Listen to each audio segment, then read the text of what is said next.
So what's up mga ka-overs? So kasama natin to, magbablog na daw siya. So kung magbablog ka, ano ang pangalan? GRTV Vlogs. GRTV Vlog. At kababayan ko nga pala, taga Masbate. Taga Katayngan ka pala, no?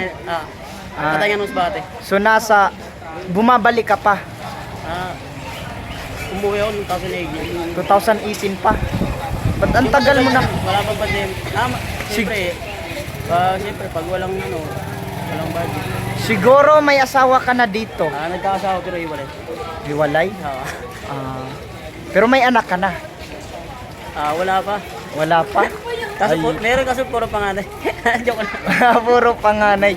Ay, may anak ka sa labas? Meron. Marami?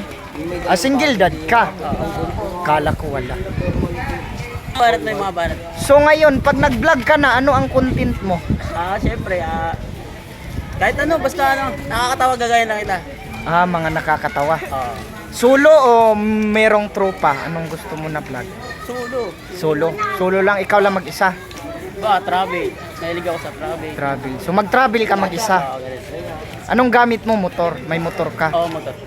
So yun guys, pag nag-vlog to, no, GR Vlog TV, i-follow natin, no? Tulungan natin siya. Sige lang guys, pag nakauwi ako ng Masbate, tutulungan natin lahat ng mga taga Masbate. I-unite ko lahat ng vlogger. Kasi sa Cebu guys, unite na mga vlogger sa mga Bisaya, Davao. Ayan, GR Vlog TV. Ice cream boy dito sa Manila, no? Nandito siya sa Manila. Galing siya sa Katayngan, Masbate. So magbablog na daw siya. GR Vlog TV.